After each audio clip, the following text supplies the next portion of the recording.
So good afternoon and namaskar. Thank you so much for investing your time at and with Women's Indian Chamber of Commerce and Industries, Rural Tourism Council's Cultural Teams webinar and launch of the web magazine India Kaleidoscope. So I welcome you all. My name is Dharna Shukla and I am member of WICCI's National Council, and I'm glad to be part of today's webinar. So just a little bit about the council. About WICCI's Rural Tourism Council, it has a vision to have a positive impact on rural tourism in India by fostering networks for collaborations and capacity building. Its mission comprises promoting and advancing rural tourism in the country, skill development initiatives, business networking, and recommendations to relevant authorities. Hence, the Council's objectives include creating awareness about rural tourism through various events and communication channels, build a network of women leaders who can positively contribute towards rural tourism development, to engage in knowledge sharing and promote networking. So the objectives also include collaborating with other WICCI councils to promote rural tourism and provide recommendations to the relevant authorities.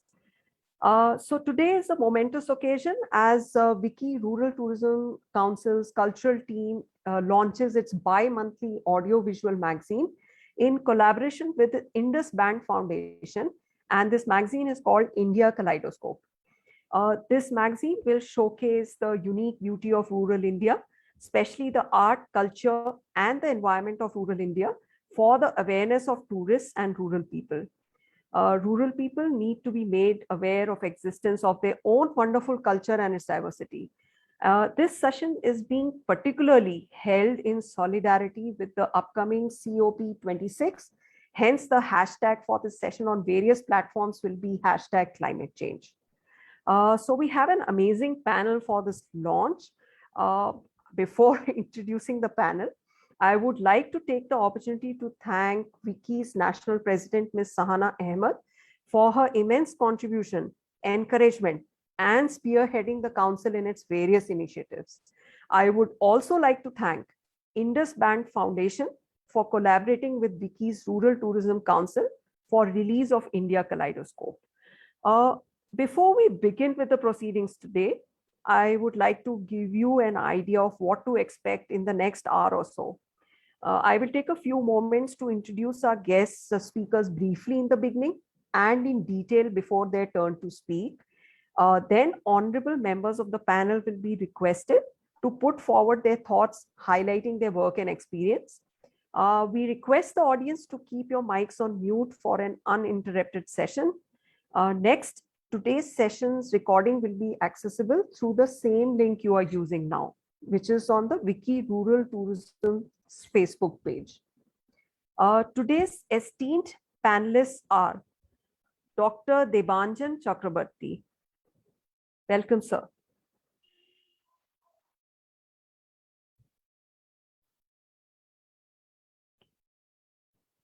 Dr. Patrileka Nath, who's an author and rural entrepreneur. Welcome, Dr. Patrileka. Mr. Shawwik Bhattacharya, who's a software consultant, an independent researcher, and a blogger. Welcome, Mr. Bhattacharya. Thank you. Ms. Lakshmi Sharad, she's a writer, storyteller, content creator, and a National Council member of the Rural Tourism Council. Welcome, Ms. Lakshmi. And then, last but not the least, we have Ms. Somali Panda. She's a senior government official at the West Bengal Information and Cultural Affairs Department. She's also a National Council member of WICCI's Rural Tourism Council. Welcome, ma'am.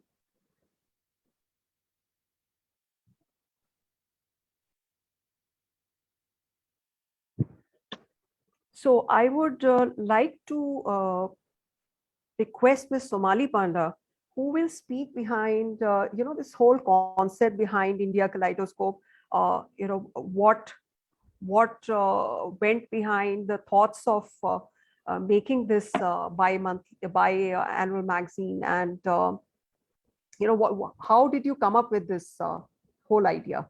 So over to you, ma'am.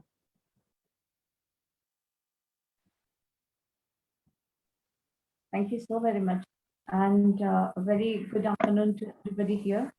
And I'm really thankful that Mr. Debanjan Chakrabarti is today has given time for us to launch this India Kaleidoscope, this bi-monthly audiovisual with magazine. And of course, Mr. Shawwik and Mr. Patrileka and Lakshmi and Thana. I really am grateful to you.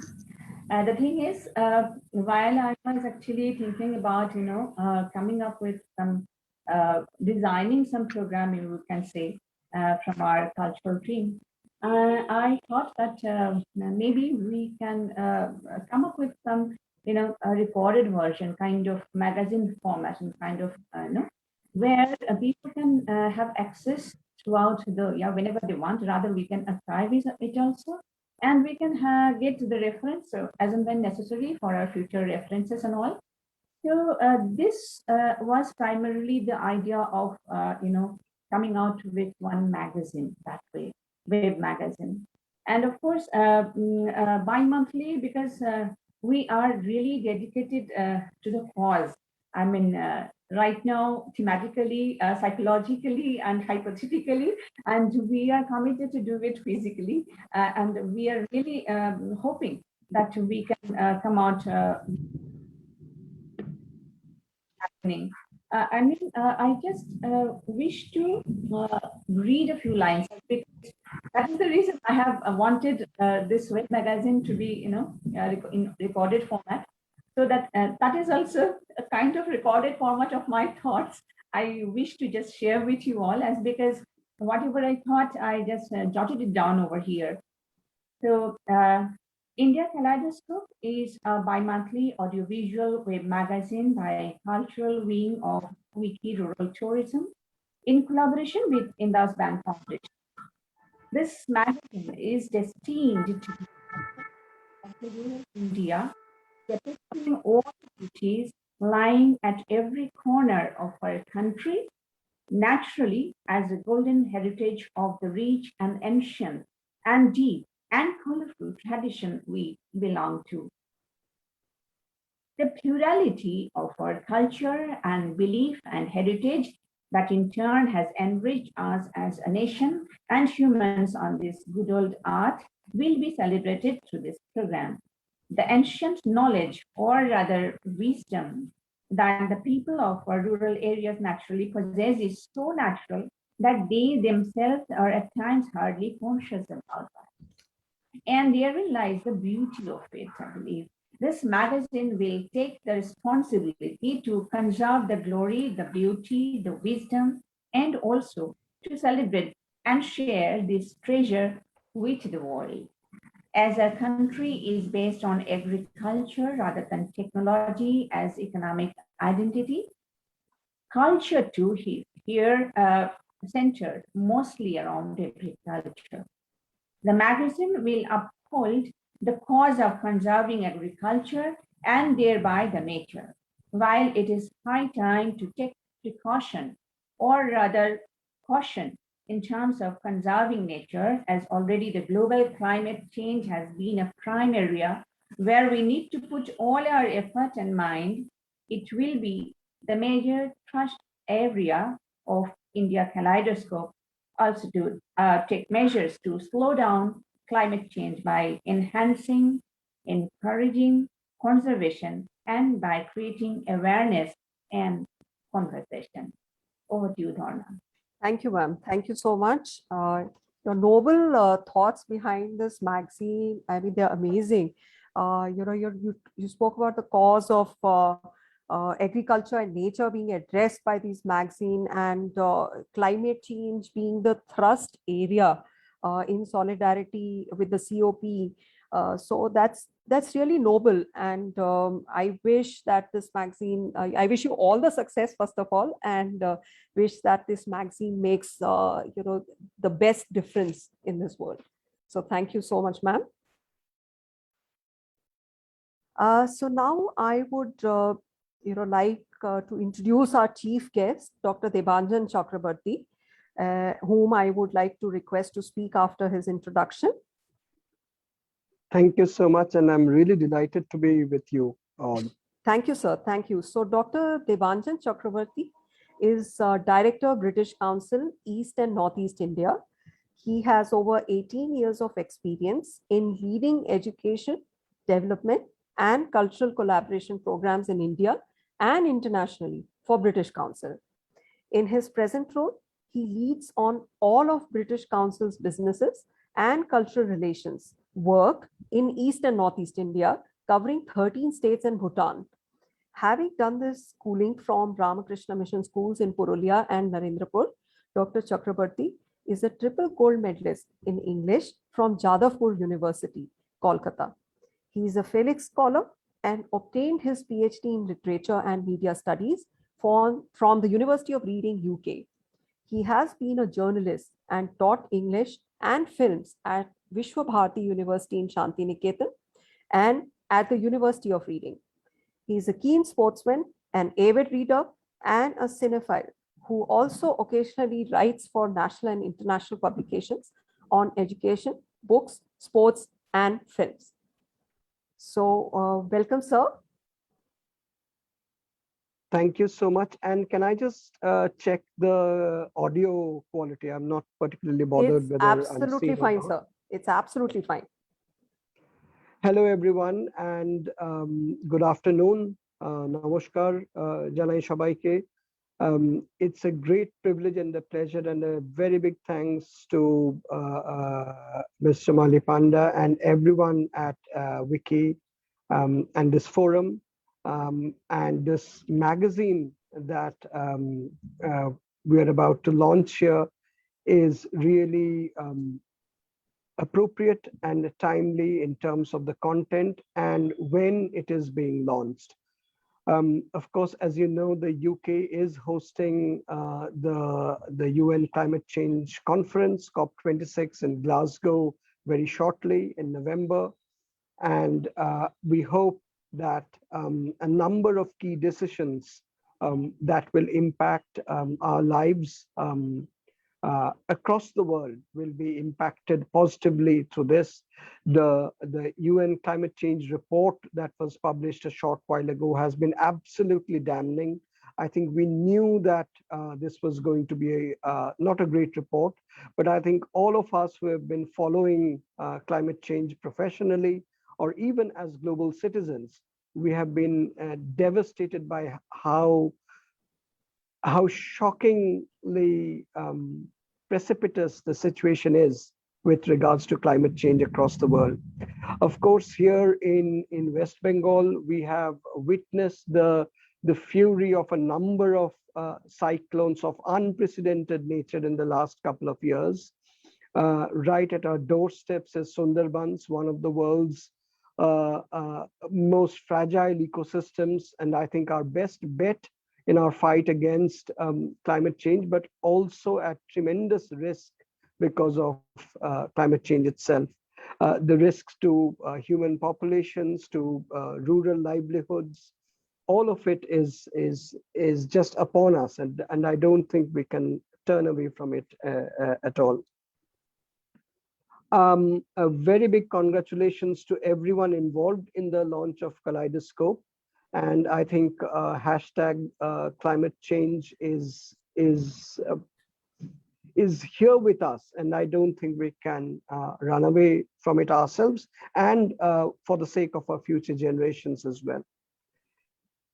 If I may take this opportunity to talk about one area of British Council's work that I think aligns very well with what was said right at the beginning about the research and policy aspect of this forum. British Council, as you know, works, is the UK's education and cultural organization. In some ways, we are the equivalent of ICCR of India for the Foreign and Commonwealth Office of the UK, Foreign Commonwealth and Development Office of the UK right now. And We work on the climate change agenda very closely with all other departments of the UK and with partners in India in specific fields. A lot of our work is in the area of education and research. And through platforms like UK India Education Research Initiative, a lot of work on climate change, climate resilience, water management, all of these which are interrelated fields have been going on between higher education institutions in India and the UK. But I would like to talk to you about a report that we have launched very recently in partnership with the West Bengal Department of Tourism, which is a creative economy report on Durga Puja, the festival that we are about to welcome Mother Goddess in a few days' time, literally next week. So we commissioned this report in 2018 with support specifically, at the behest of the West Bengal government through West Bengal Tourism Department. And we published this report as part of our work in crafts as well as creative economy.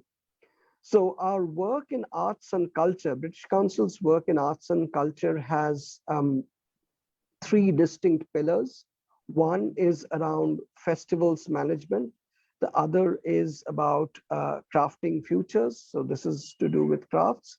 And the third pillar is our shared cultural heritage, and under which we are working with Ministry of Culture and several state governments for celebrating India's 75th independence anniversary, a program that's titled India UK Together, where we will be looking at not just the past, but also the future relationship, the next 75 years of UK-India relationship. So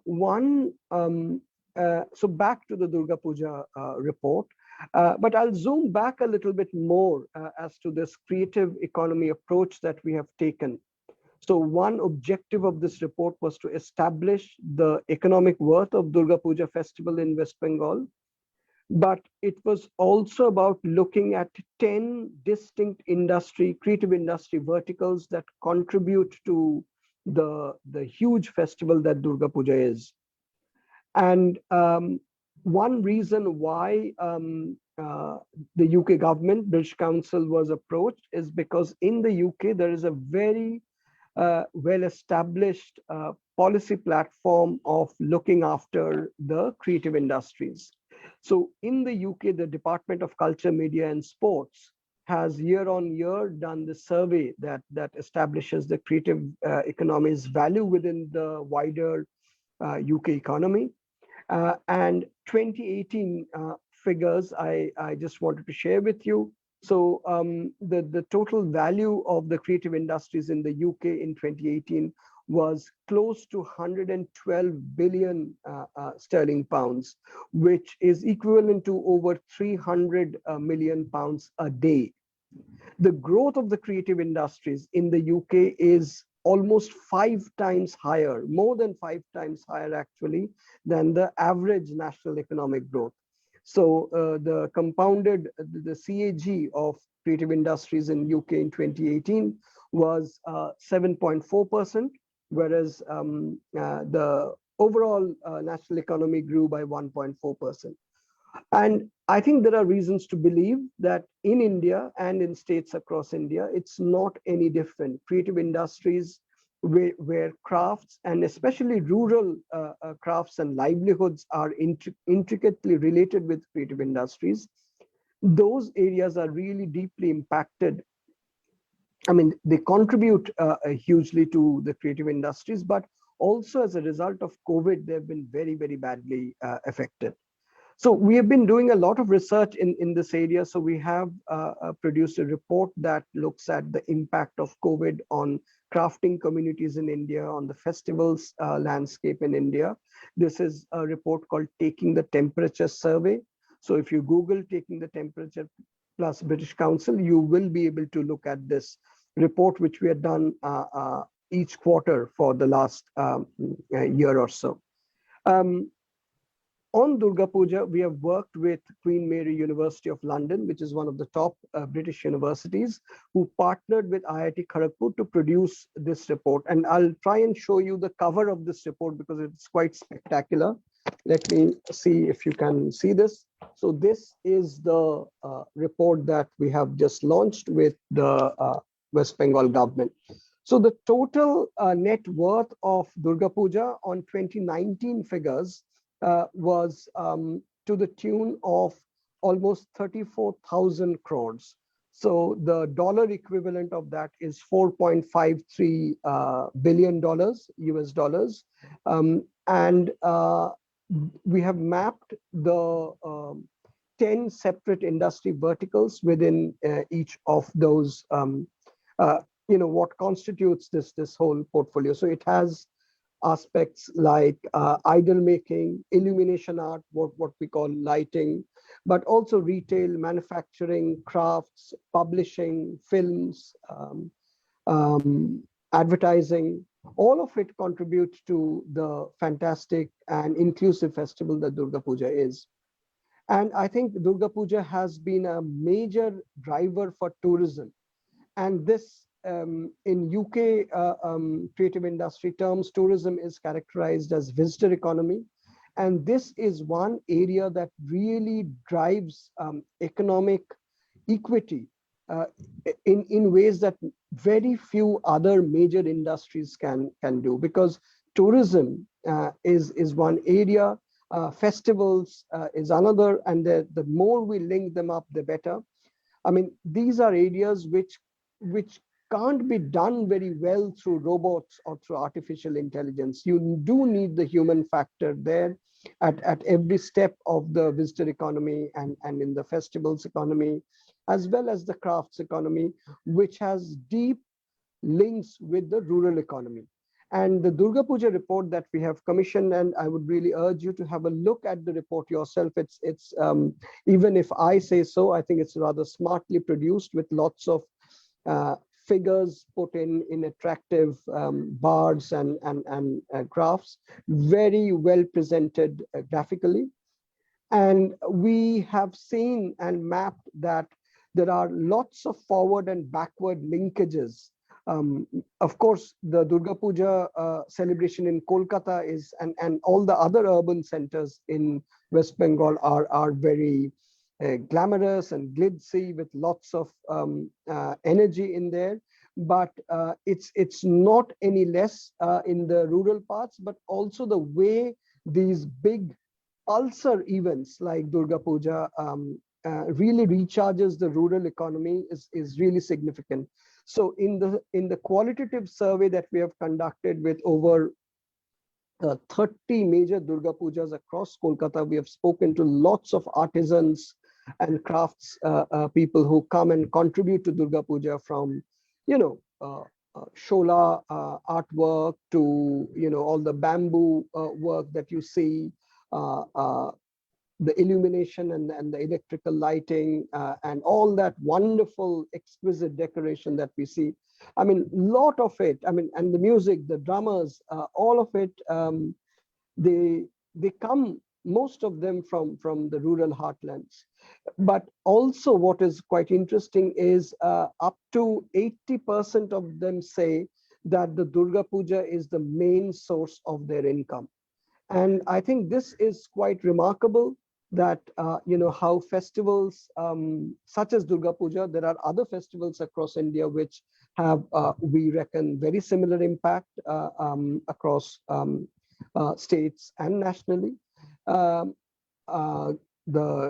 Ganapati festival in Mumbai comes to my mind immediately, Diwali across all of India. And these festivals have these deep roots and linkages with the rural economy. And these sustain livelihoods in ways that possibly traditional heavy industries can't do anymore. Because I think one of the challenges of big heavy industries is most of these jobs are now highly robotized or being done through artificial intelligence. But when it comes to rural crafts, festivals, these are domains that are still very human and humane, and the distribution of surplus is a lot more equitable, and it helps people lead lives with dignity and with respect across wherever they live in. One of the real impact of this Creative Economy Durga Puja report that we have created is that West Bengal tourism and several other arms of the West Bengal government, including Ma'am Panda, your Department Information and Cultural Affairs, they have taken note of it, and some of the policy going forward will be drawn from the recommendations of this report. The recommendations of this report have very strong observations around making Durga Puja a lot more sustainable, looking at the materials that contribute to the festival, making them more ecologically sensitive and viable. It's about gender equity and access, because it's deeply ironic that Durga Puja celebrates the power of the female goddess over evil, over a male demon, but some of the largest Durga Pujas are the decision making and the power structures of some of the largest Durga Pujas are almost entirely monopolized by men. And this needs to be addressed. Access needs to be better, physical access. I think people with disability and are people with special needs have issues with enjoying Durga Puja the way others, some of us more able-bodied people can. And there are a whole range of people, older people find it difficult to visit really large pandals and mandaps. So these are some of the ideas that I wanted to share with you. I think Durga Puja is also celebrated along the rivers of West Bengal. So there is a strong river tourism angle to it. And again, some of the West Bengal's most imaginative craft communities live along the river, most of it along the Hooghly, but also other rivers up and down the state. And these are very interesting ideas of and research ideas to look at, and we'll be very happy to contribute to your thinking and work in collaboration with you if you have similar ideas of research that can be truly transformative and have a real impact on policy. I think I'll stop there. Happy to take any questions, and I hope I have been reasonably on time. Thank you very much. Thank you, Dr. Chakrabarti. That was indeed, quite an eye opener of a, talk. And, so what I could gather from it was that situation is definitely grave. And with regards to the climate change, the risk is closer home, as you mentioned. I think that's quite, important, because India, given that it's a developing country and, has different strata of population who probably are not aware of this fact, and they don't know how to, even if they're aware, they don't know how to go about mitigating the challenges of climate change. So definitely the risk is closer home. And it was amazing to listen to you about the work of the British Council. And you spoke about how British Council is working with the Indian government very closely on various initiatives like water management, art and culture, festival management, and crafting futures, shared culture and heritage. So that's I think quite important as well, to have assistance from the British Commission, and you also spoke about impact of COVID on crafting communities in India, and I think the British Council is coming out with a publication on that. So has come out with a publication of that. So in fact, I would love to lay my hands on that, and I would do that. So thank you so much for that information as well.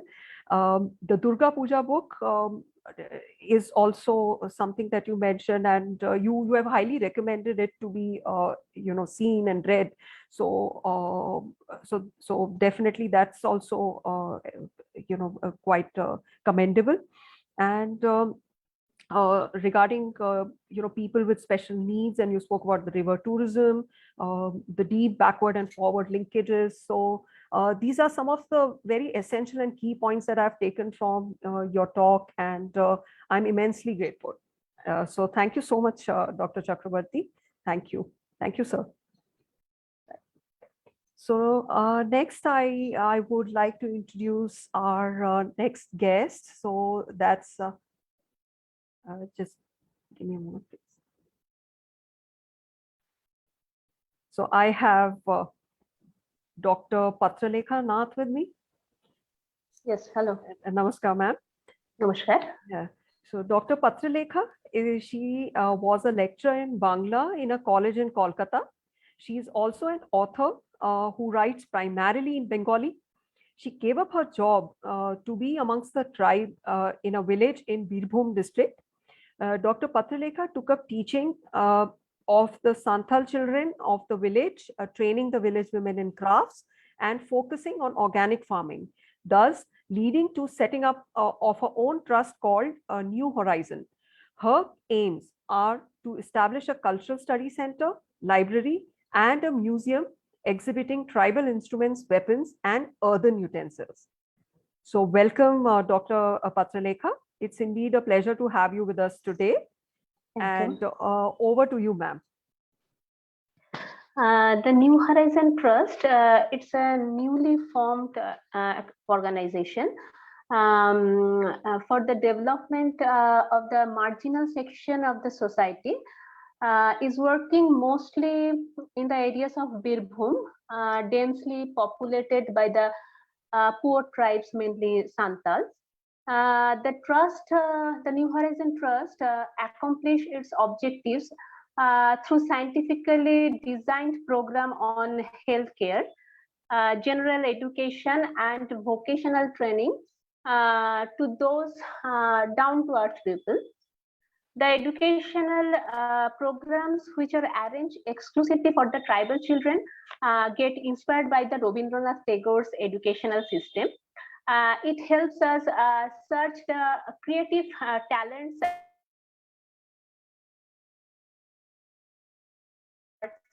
and crafts making, etc.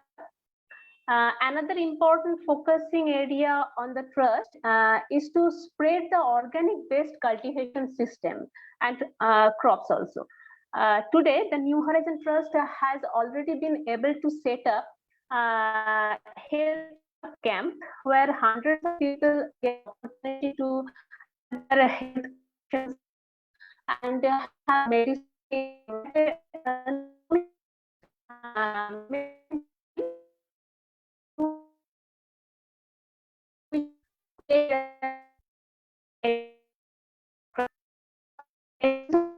Nearby has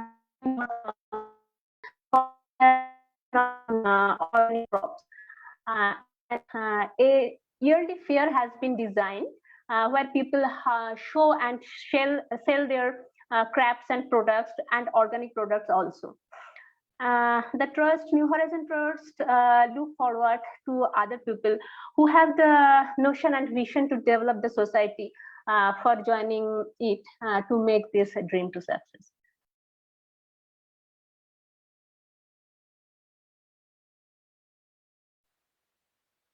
So I'd like to request Dharna ma'am to show the pictures of New Horizon that we already have with us.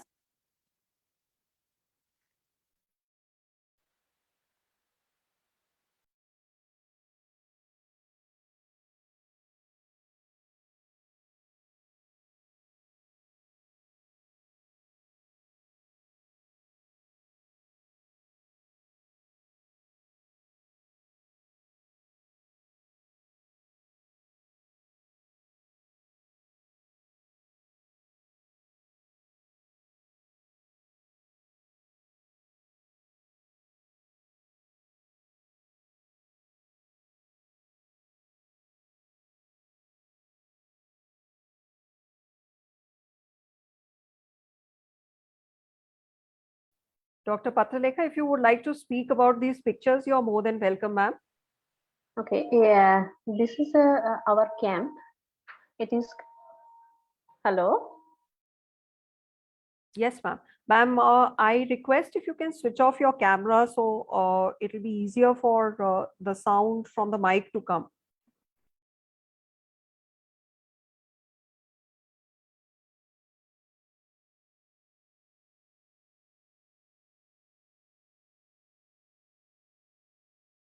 Dr. Patrileka?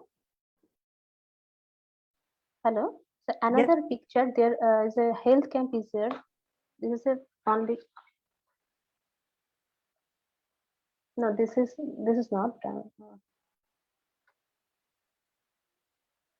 There's another one. This is our school.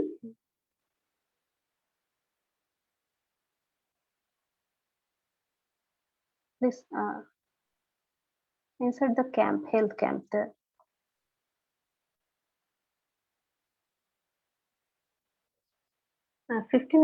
15 picture is there, sir. Sure, ma'am.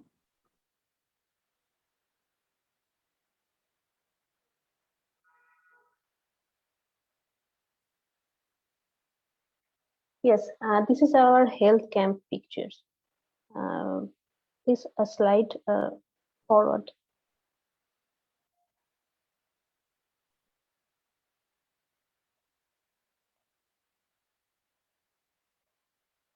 This is Kaleidoscope. This is our site project here. Organic farming is there.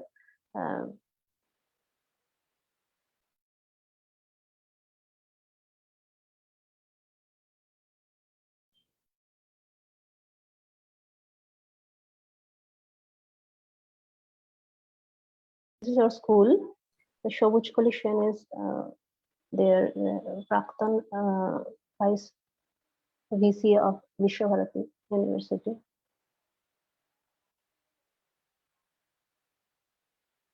This is the Kheledanga Gram near Amar Kutir at Birbhum. I think this was the last picture. Would you like me to go back?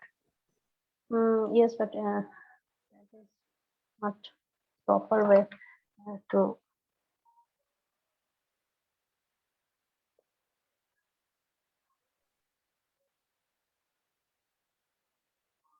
This is our health camp.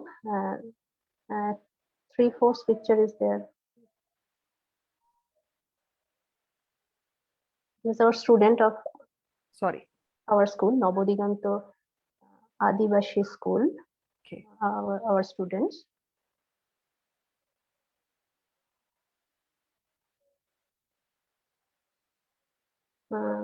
This is a beautiful picture of Kopai site.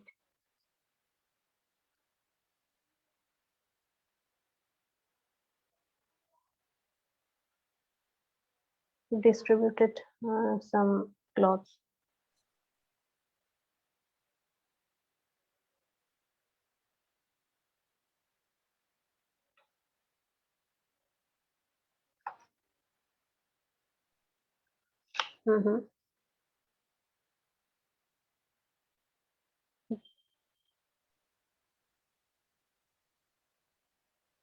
Okay, fine. This one. Thank you, ma'am. Yes. Thank you.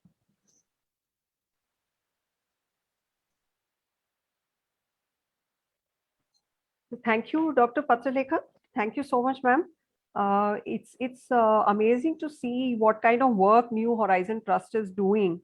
And you mentioned about the educational and the vocational programs and the health system for tribals that you are taking forward. And you spoke about the organic cultivation system and the fairs that you organize, selling the tribal products, what they make. Yes. So I think this is amazing work that you're doing, and hope WICCI can collaborate with you in the future, and we can do amazing things together on this front. So thank you so much, ma'am, for your time and for your contribution to this program. Thank you. Thank you.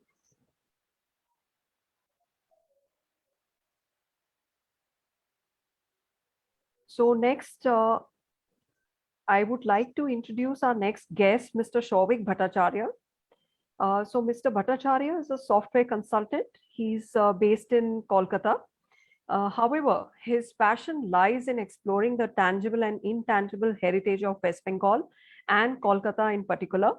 Mr. Bhattacharya is an independent researcher in this field, and he also crafts microblogs on Twitter, showcasing the lesser known anecdotes of Bengal's cultural heritage. He writes occasional blogs at flannerymind.blogspot.com. So welcome, Mr. Bhattacharya. Thank you very much, ma'am, for inviting me. Thank you, sir. Thank you for coming here. Yeah, so so I prepared a presentation for this occasion. So can I go ahead and share my screen? Yes, yes, sir. Okay, sure.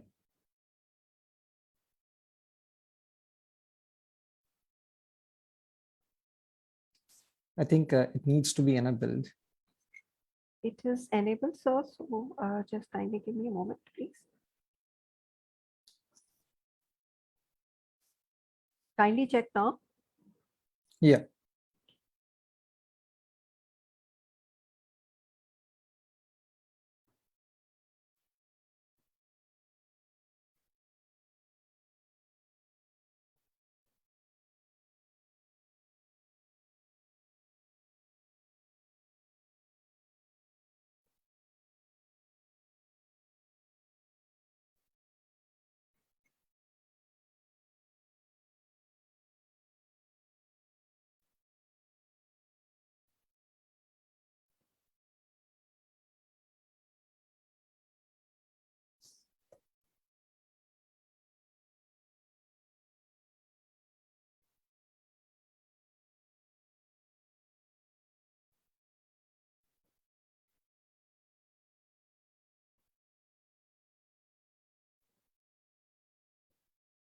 I think I have to rejoin probably, and because Right. there is, okay, yeah.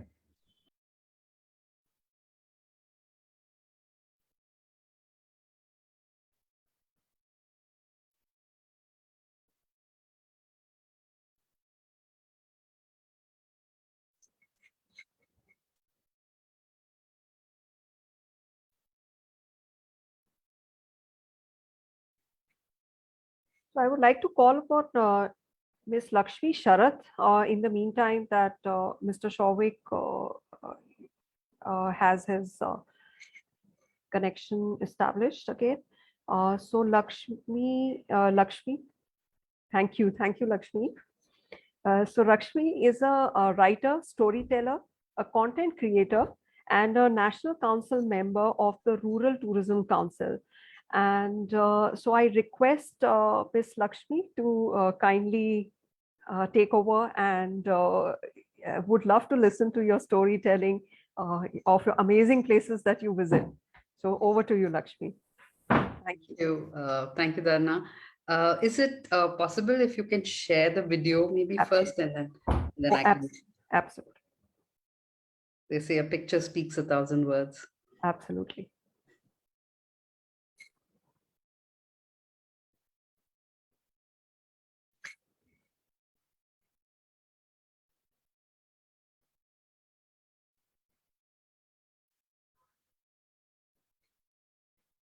So just an introduction on what you're going to see. Hello, everyone. Thank you so much for inviting me here, Somali Di and everyone here. And so Somali Di requested me to say something other than the east of India. So I thought, why not talk about my hometown, which is Chennai and Tamil Nadu, and also where the East India Company started well before Calcutta became the center of the East India Company's origins. But this is not just about colonial history. We're going to take a little road trip. So this road trip is going to be along the Coromandel coast, a little bit of a video clips for you, or photos, a slideshow for you that you can see. And we're going to be driving along the entire Coromandel coast, all the way from Chennai to Nagapattinam. And what I thought of this place because of many reasons. One, we're talking about climate change and what more than to talk about a place that's been ravaged by tsunamis and storms all the time, and yet, the resilience of the people along the Coromandel coast as they fight it all the time. And since Calcutta is also on the eastern coast, you can very much understand the West Bengal, how cyclones have ravaged, places like Nagapattinam, Chennai, Pondicherry, Kadalur, and yet how people there have, every year they kind of, manage the crisis. But it's also an amazing cultural hub, because when I started doing this journey, when I took this road trip of 300 odd kilometers, it was primarily to explore what I realized were the Coromandel colonies, because these were erstwhile, colonies of the European. In fact, Tamil Nadu is one state which had almost all the European powers at one point of time, from Dutch, Danes, Portuguese. There is, of course, the French and the British. And so I thought, why not, explore these places and see what they are like. And then I realized there's more than just the Coromandel colony story. There are, of course, today a lot of forts and a lot of lighthouses and a lot of ruins and a lot of course, stories behind them. Some fascinating, some amazing, some very ridiculous, some very funny, some quirky, some historic. But there's also a lot of heritage out there. There's a lot of Cholas, there's a lot of Pallavas, there's a lot of, there's a lot of cave temples out there. There's of course the legendary Pumbuhar, which is which is where the Kaveri, the river, Pumbuhar was a poem, was a very old. It was called Kaveri Pumbattanam. It's been featured in Sangam literature, which is in the very ancient Tamil literature. And this is where Kaveri meets her destiny, where she empties into the Bay of Bengal. So there's so much of culture here. There's so much. So it all seems like a garb of fishing hamlets, markets. There's salt pans. There's bustling, local crowd. There are fishing villages. There are beaches. There are tourist towns. There are nondescript towns. And yet there's so much of history, so much of culture. It's like a, peeling layers and layers and layers of onions. And as you keep driving, you just discover, so many things around these places. So what I'm going to quickly do is to probably just take you through a visual experience of the place. And then I would read out a couple of paragraphs from my blog that I had written about them, and then tell you a couple of stories. And I hope, that will kind of give you, that'll be of interest to you, Thank you, Dan. Thank you. Thank you.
Thank you for that.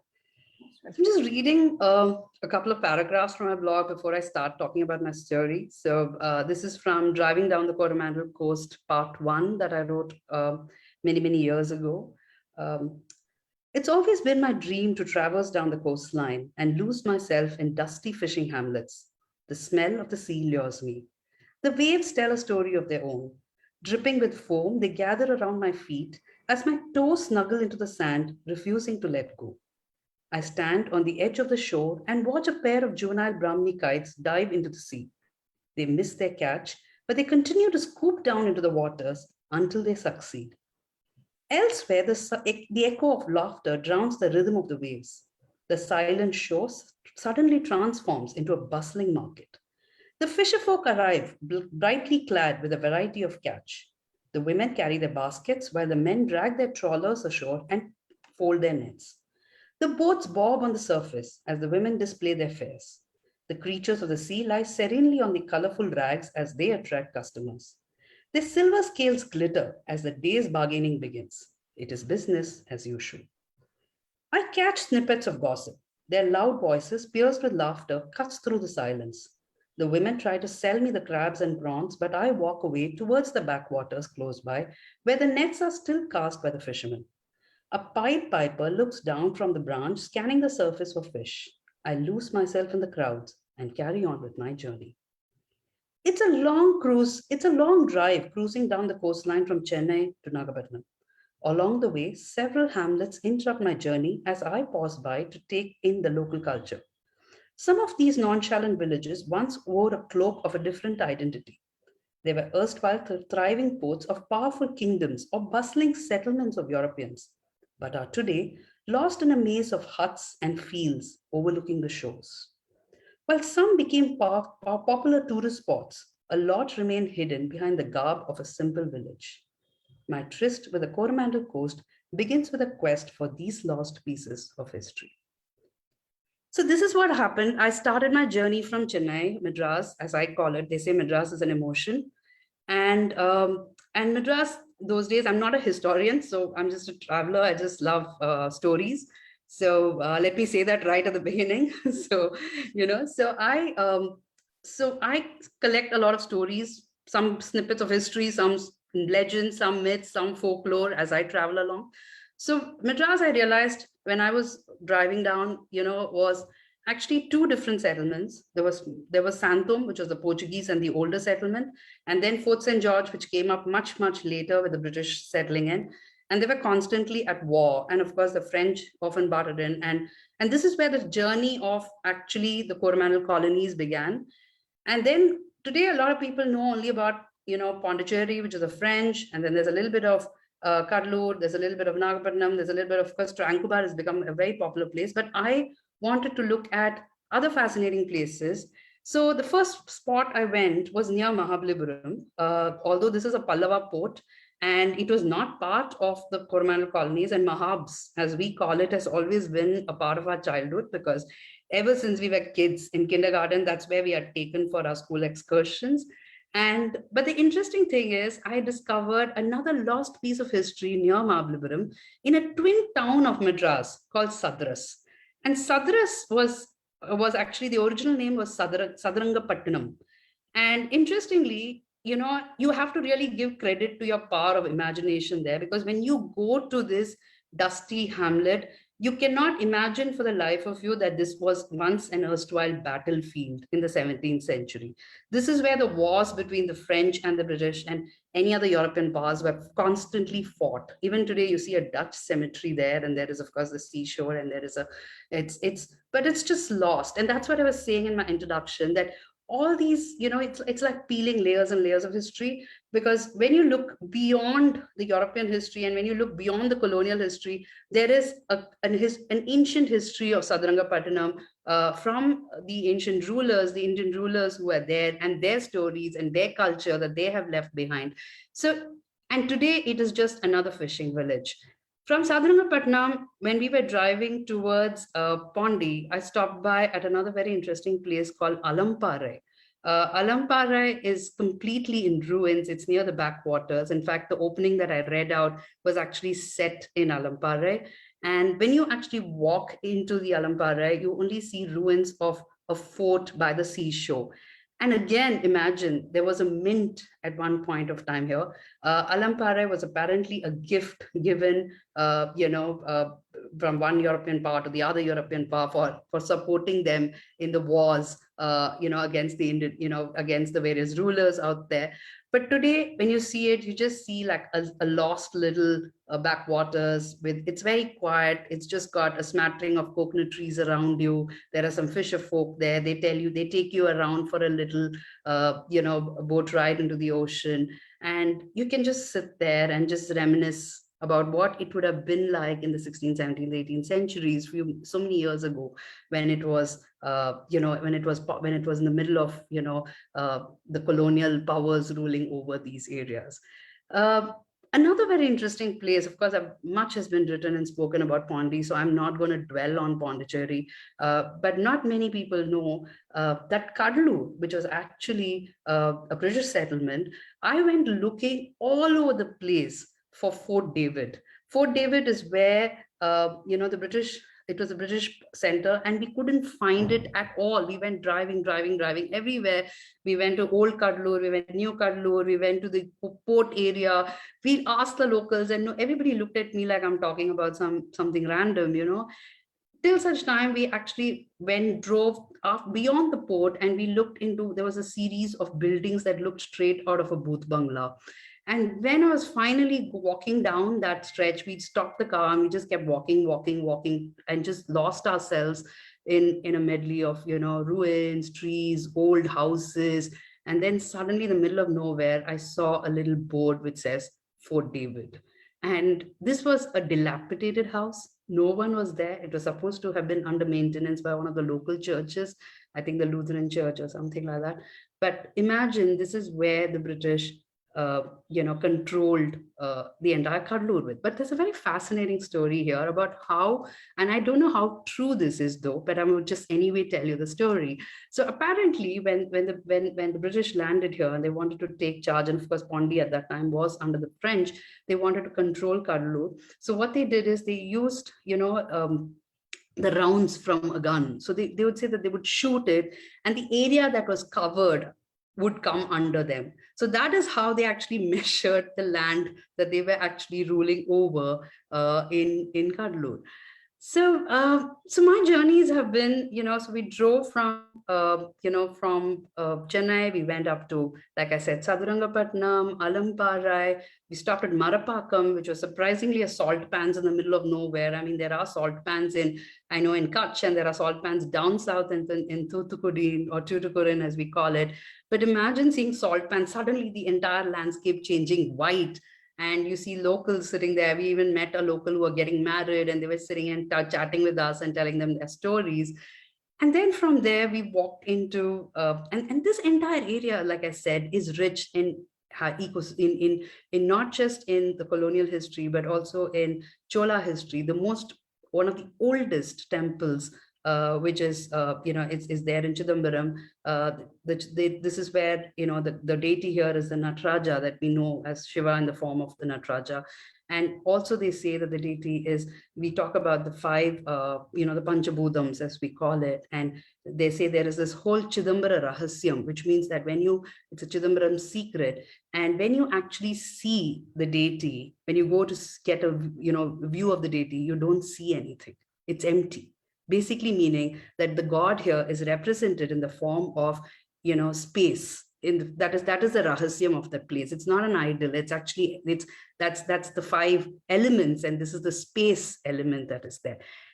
And for people who are not so much into heritage and lore, and there's this very beautiful mangrove forest. So you're talking about Sundarbans, and I will talk about Pichavaram. And though Pichavaram is a very, very small little place, it's extremely rich in natural habitat. It's one of the most important biodiversity hotspots of that region. Tamil Nadu Tourism has been trying its bit to develop it into a tourism hotspot. But like I said, this entire area is constantly in the middle of tsunamis, in the middle of storms, in the middle of, floods. So either Tamil Nadu has always been having droughts, or they're having floods, and the coast is always ravaged all the time. So what fascinated me is this whole ecosystem. There's culture, there's history, there's tradition, there is folklore, there are people stories, and all of these are part of, like rural tourism, because today you may see massive forts, you may see beautiful lighthouses, you may see lovely old temples, you may see mangrove forests in the middle of nowhere, salt pans in the middle of nowhere. But at the end of the day, it's all part of a rural ecosystem that's happening along the coast. When I wrote the story, when I wrote the story, I was invited by the Navy to actually, talk to them about it, because they didn't know so many of these little, they, of course, they knew Pandi and they knew Tranquebar, which is the Danish settlement, but they didn't know about Parangipete, for example, or Porto Novo, as we call it, which is a Portuguese one, or they were not sure, and they didn't know about Sadrangapatnam or Alampare, which is actually completely a detour from the mainland. So they found it so fascinating that they actually asked me if I would be interested in helping them create a book, and I did help them with the content and the data behind it while they put it together. So, and finally, of course, there is Tranquebar, the Tarangambadi, as we call it in Tamil. The word itself means the sound of the singing waves. It's got a very musical note to it. And when you just sit there and you can listen to the music of the waves coming there, Tarangambadi itself was, it was restored when I went there for the first time after the tsunami. It was being restored by INTAC. The streets there still have the names of the Danish. You have the King's Street and the Queen Street. Of course, it was sold by the British later to the Danish later to the British. So you have various museums there, you have the bungalows there, all these are being renovated and restored as we speak. There are lovely little museums inside small little homes, and it's a very delightful place. It's a small little window, if I may use the word, to the erstwhile world, because you suddenly get, you're going on a normal highway in a village, and you have the village, sudden the landscape, and then all of a sudden you're into the portals of Scandinavia, as I might say. So it's almost magical, like almost you feel like you're sitting on a magic carpet, and there's somebody with a magic wand out there and say, okay, I'm going to just transform the landscape for you. Now, do you want Scandinavia? Here, I'll give you Scandinavia. You want now Tamilian landscape? Okay, I'm going to give you now Tamil Nadu. Do you want French? Okay, so here's Pondicherry, but you want to go a little further? Let me give you Karaikal. And then there is Karaikal, which is landlocked. So Pondicherry, like we all know, is actually not just Pondicherry, the town alone, but it also has other places which are landlocked in other states. So Karaikal, for example, is landlocked in Tamil Nadu, Mahe in Kerala, Yanam in Andhra. And it's amazing, like you like every place seems to be like a little magical portal, and the gates open and you are into a different world. You almost feel like a time traveler as you explore these places. So for me, I thought of sharing this journey with all of you because I felt that it had a medley of everything that it could offer, from stories, legends, laws, history, culture. And of course, most important, since we are talking about climate change, this is an area that is, while it's all magical and nice, the reality on ground is they need a lot of support and help. And every year they're battling tsunamis and floods and cyclones, which are attacking with a vengeance more and more. Nature is obviously becoming a lot more furious. So what with the sea that can be very beautiful and can create musical waves one day, can turn into something else the next day. So thank you so much for the opportunity. And I have written about this in my blog, in Coromandel Colonies, and I've also done a podcast on it. So if I just thought I'll share a little snippet today. Thank you. Thank you, Lakshmi. Loved your poem, and it was so. It was just a magical journey. The way you described. I think I've noted down few places that I must visit now.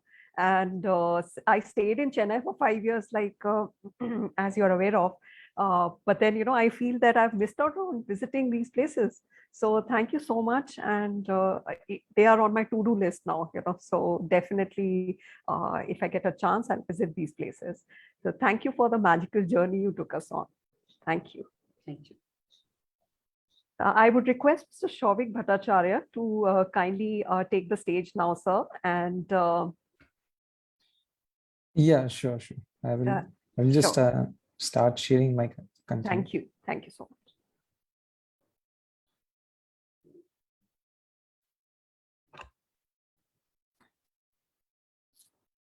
Yeah, so is it visible? The screen Yes, is sir. visible. Okay, Yes. yeah, sure.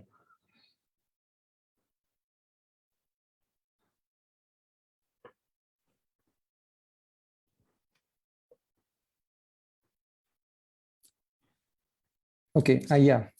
Hello, everyone, and good afternoon, and thanks to Ms. Somali for inviting me in this inaugural session of India Kaleidoscope. And so I was being told to choose a topic since I'm also not any historian, but I do some kind of research work by myself, and I love to explore my own backyard. So while doing that, she told me that the theme is climate change for today, and we need to come up with any kind of story that will align with this with today's topic. So the topic which I chose today is Canals of Bengal, Heritage and Sustainability. And so it's basically like we will be traversing the life cycle of a canal in South 24 Parganas district in West Bengal. So let's begin. So Bengal, as we know, it has been since time immemorial, and it has been gifted with a maze of rivers and canals. So its entire land has been crisscrossed with various water bodies, canals and rivers and streams and bills. And this was the primarily the route which was being used for inland traffic. So the rivers which were there, they bore the major the brunt of the traffic, and it was very much in demand. And the riverways and the waterways which they constituted were the primary source of navigation, because rail and road were absent at that time. And we were talking about the 18th century probably, and 18th and early 19th century, in which the entire traffic was through the waterways, and Bengal had an intricate and a well-organized canal system. So it was later on, it was well developed again by the British, but originally it had a natural system of canals. So that served the purpose of navigation as well as irrigation. So we will come to that soon. And the picture that you see right now on the screen is of Adi Ganga, or Tolly's Nala. So this picture was being shot by Samuel Bourne in the year 1770s probably. And we always have in mind when we talk about canals, we always have in mind a very a picture which is in stark contrast with this one, because this is so serene, and the one which we have which we imagine right now, it's completely in opposite to that. So this particular map which we see right now on the screen, it's basically a Google Earth image, and here we are stressing upon the South 24 Parganas district in West Bengal. And what we are trying to see is that these blue lines which are there in the screen, so these blue lines will be the intricate the canal system which exists right now in South 24 Parganas. And we can see that it's actually being crisscrossed by several canals. And there are various ones, as we can see on the right, the canal legend. There are from A to V. We have various canals, or we call it khal in Bengali. So we will be talking about more in detail about one of the major canals, that is the Upper Kaurapukur Khal, and that is marked by A and Q. So A and Q will together constitute the Kaurapukur Canal, which we will be talking in detail. And this picture of the Google Earth, which I have taken from one of the research publications. So it's very important in the sense that this map will actually give us a context in which we are talking right now. So the Kaurapukur Canal is it was actually there before the British came in. So the history of the canal, if you want to trace back, it will go beyond the writings, beyond the documentation which are available right now.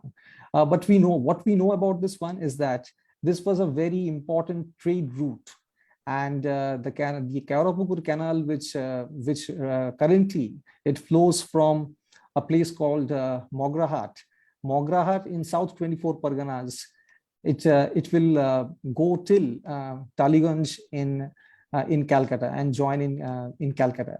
And this particular canal was in the 18th and in the 19th century was the main trade route and the principal commodity which was being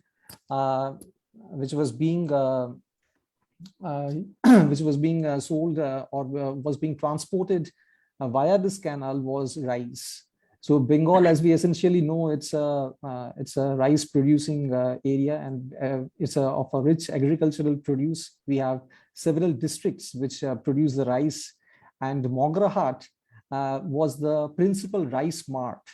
So the rice from even from today's Bangladesh, like Satkhira district in Bangladesh. So the rice came from that particular area to Mograhat, and from Mograhat, it was through this particular canal that the rice was being transported all the way to Calcutta, and then it was being redistributed. So the place would be Chetla. So in Chetla, the rice would be unloaded, and it will go off to the rice mill merchants who were predominantly Bengalis at that time. And from there, it will go to Calcutta.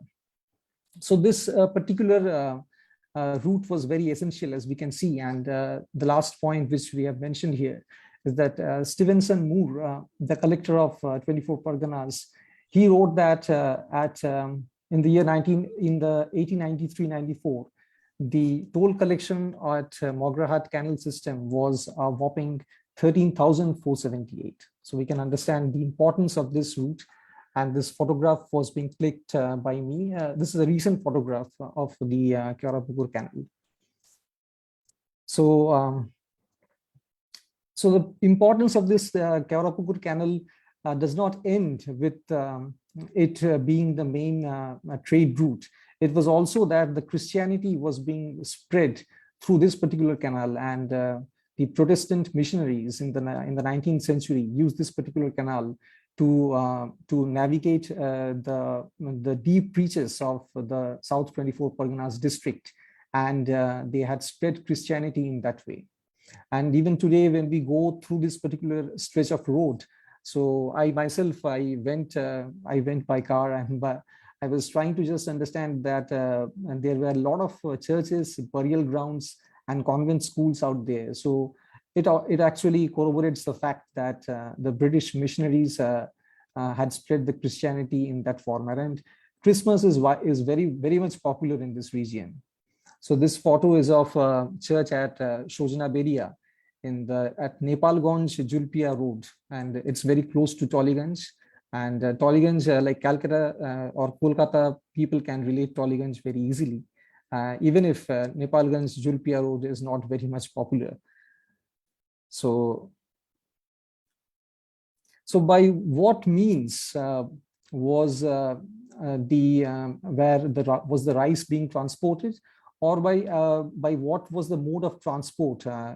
So the mode of transport in these backwaters was Shalti. So Shalti is the picture which we see here right now is of an Oxford mission Shalti, which was being used in the South 24 Parganas, and Shalti is still being used in the South 24 Parganas district, although a modified version is existing, but it's still in use. So these Shaltis are actually they are built out from a single trunk of a shal tree. It's a flat-bottomed canoe, and it's a country dugout, you can see.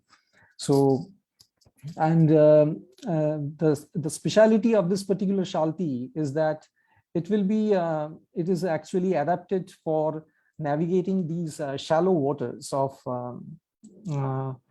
these canals, because the canals were silted, and to navigate these shallow waters, the Shalti was a very important and adaptive means of transport. And as well in the monsoons, when the large swathes of land got flooded, and so this Shalti was there for the rescue of the local people. So So this one, the canal system which we have right now, it's also a provider of natural irrigation system. But the situation is right now is that the tidal backwater from the Hooghly, it will reach these canals, and when the tidal water from the river, it will enter these canals, then the water quality index, or WQI, it's a technical term. So that particular water quality index will rise, will get better. And in that case, like when the water quality index gets better, so in that scenario, the water which is out there in the canal, it gets a fresh lease of life, and it will be it then can be used very easily for the agricultural produce in the farmlands nearby. And but the situation right now is that this particular area, the South 24 Parganas, which is blessed with so many canals and so many backwaters, it actually in the winter months, there is it's actually lean, and the rainfall is quite lean, and it's actually a rainfall deficient region. So in that scenario, the canals come into rescue. The canal irrigation system comes to the rescue, and they provide the water required for the agricultural produce in that region. So it's very much dependent upon the canal irrigation system, and especially during the winter months. But the situation right now is that since the canals are silted and there are encroachments out there, so the tidal water from the Hooghly is not able to reach sufficiently and proportionately throughout these canals. But the system is in place, but since it's being silted and there are encroachments, so that is the reason, like we are not able to extract the proper potential of this natural and the cheap irrigation system. So still there is like a lot of research is being done on this, and the researchers from Jadavpur University have recently, like they have published a paper, and they have shown that if the water can be diverted from the nearby basins, then this can solve the problem, and there can be a storage facility of the water, of the non-saline water, because saline water will not be useful in that case. So that in that way we have some light at the end of the tunnel, but that needs to be acted upon. And what we know right now is that the picture we have seen at the beginning was clicked by Samuel Bourne, and it was showing a very serene picture of the Adi Ganga and the Tolis Nala. And this is the picture right now. And whenever we think of the canals or khal in Bengali, the picture that comes into mind is this. And it's actually a dumping ground of the plastic wastes, effluents, and it's actually it will be causing an environmental hazard, and that is the risk at stake, and this needs to be addressed. Like it will need some urgent attention of the society as well. So we see this picture. This picture is of the metro tracks being laid, and we often find that this is very much this is a boon to us, because the metro has been extended all over Kolkata, and it's getting in process. But this has come at a cost, and the cost is huge.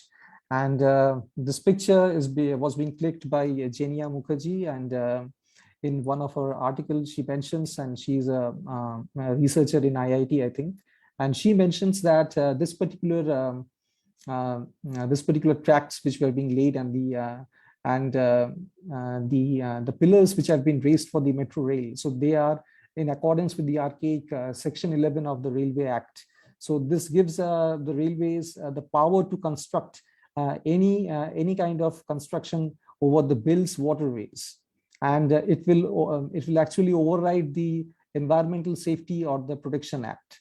So there were many petitions by the activists being done, but that didn't came into use, and we got our gift, but at a cost. So this is one of the points that I wanted to bring up. And there are also a lot of socio-ecological implications as well, because the tracts which we see, which we can imagine right now in the 18th century, so those were the lively roots, and one can also imagine that Bhatiali songs were being sung at full moon night. So it was such a pleasant and a serene environment there. But now things have changed drastically, and they have been reduced to a mere drainage system, which also is not maintained. Because right now the canals which are there, they are the lifesavers of Kolkata. And at the time when the Calcutta faces tremendous amount of downpour, so these canals are the ways through which the water will go out of the city and all the way to the Bay of Bengal via the series of canals. But these canals are right now silted. There are encroachments all the way, and there is negligence on the part of the society as a whole. And that is the reason, like, Calcutta is drowning. And the picture that we have next is some site that we can easily relate to. It's a drowning city, because the water does not have any other place to go. So the canals are silted.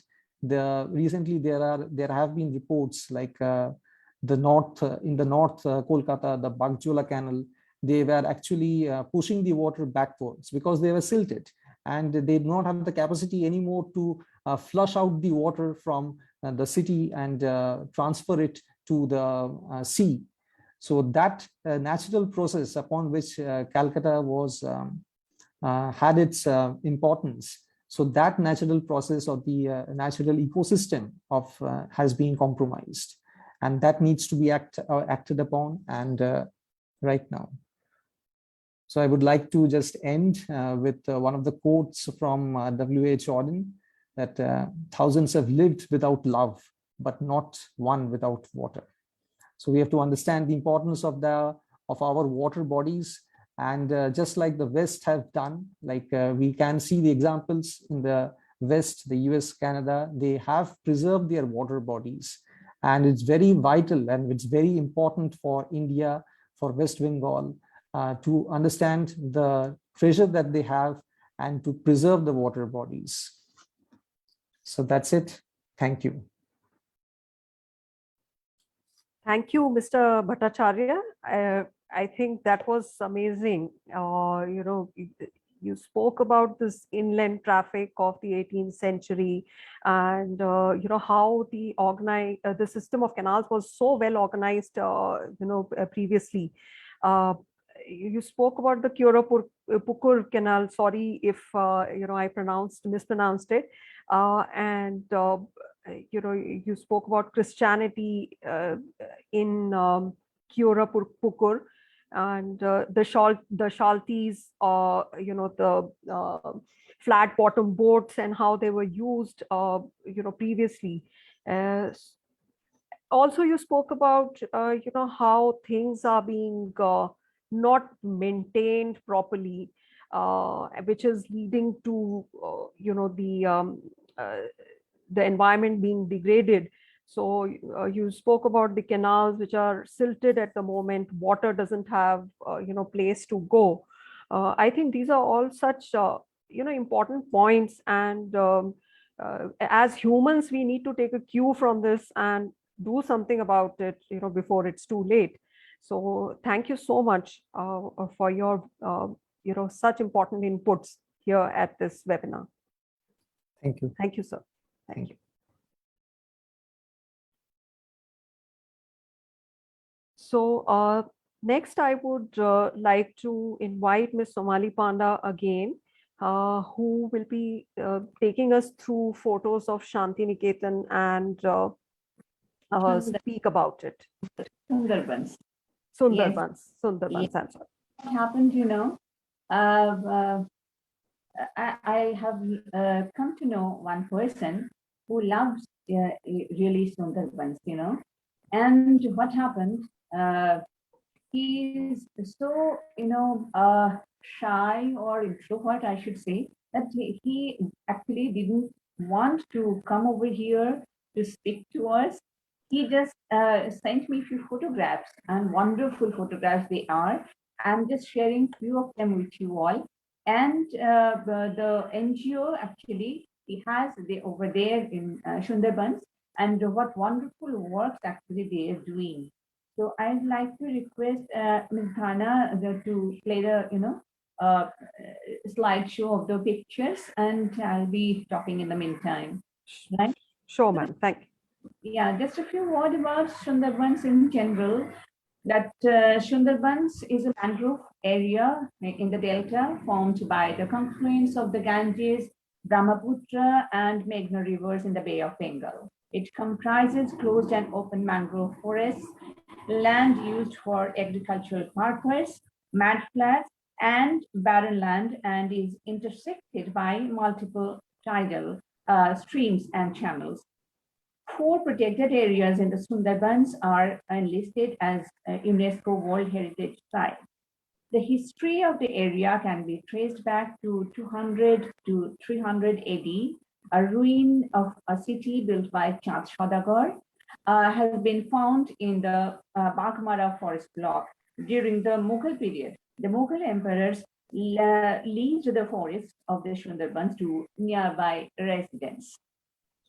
So we still have this wonderland to protect us from the calamities, you know. So Thana ma'am, please slide show the pictures. Just let us see the pictures, wonderful pictures of this place.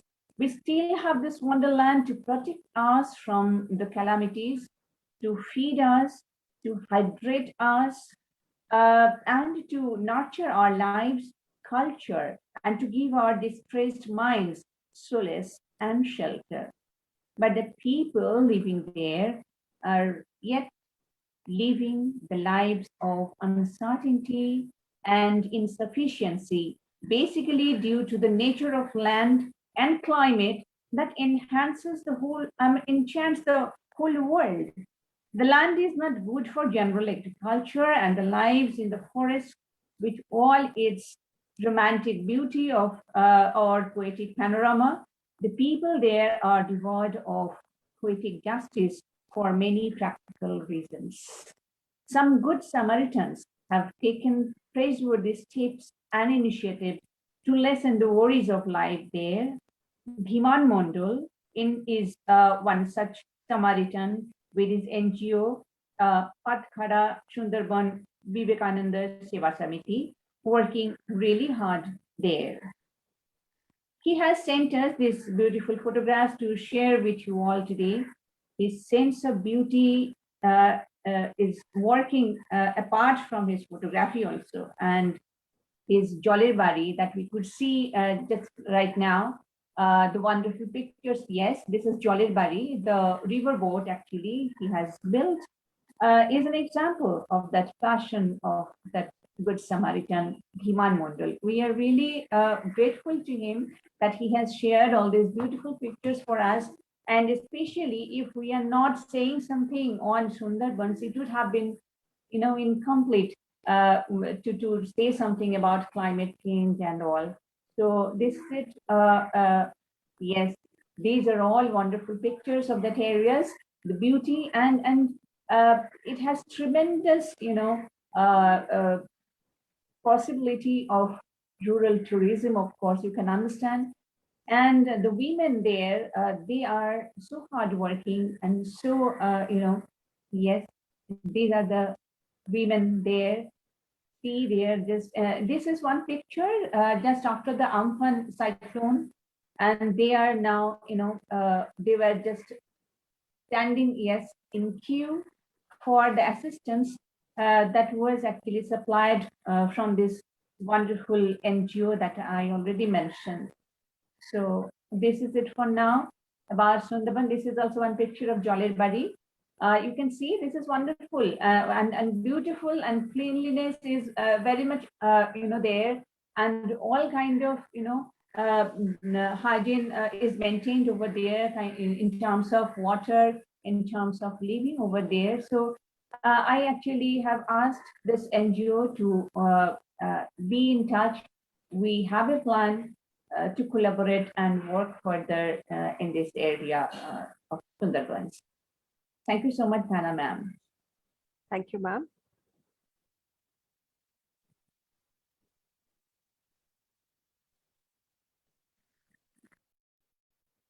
So thank you so much. I would like to conclude the session by thanking our guests, Mr. Dr. Debanjan Chakrabarti, our chief guest, Dr. Patrileka, Mr. Shawwik Bhattacharya, Ms. Lakshmi Sharad, and Ms. Somali Panda for giving us such beautiful, insights, pictures, and knowledge about the beauty of our country. So I thank everyone for being here today. I have just written a small paragraph with which I would like to conclude that Indian villages have unparalleled culture, craft, music, dance, and heritage to offer to the visitors. Improved road infrastructure has made most of these rural areas accessible, well-developed agriculture and farms to provide stay facilities and experiences, beautiful climate conditions, and biodiversity, amongst other factors. India Kaleidoscope, in collaboration with the Indus Band Foundation, will definitely be instrumental in exhibiting and bringing out the cultural richness of India, aiding in creating awareness for the travelers and the rural people alike. With this, I would like to thank all our panelists once again for their valuable time to be with us on the occasion of the launch of India Kaleidoscope. So thank you so much, everyone. I would request everyone to switch on their cameras so we can have a picture, please.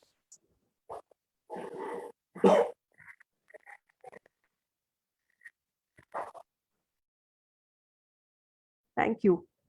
Thank you so much.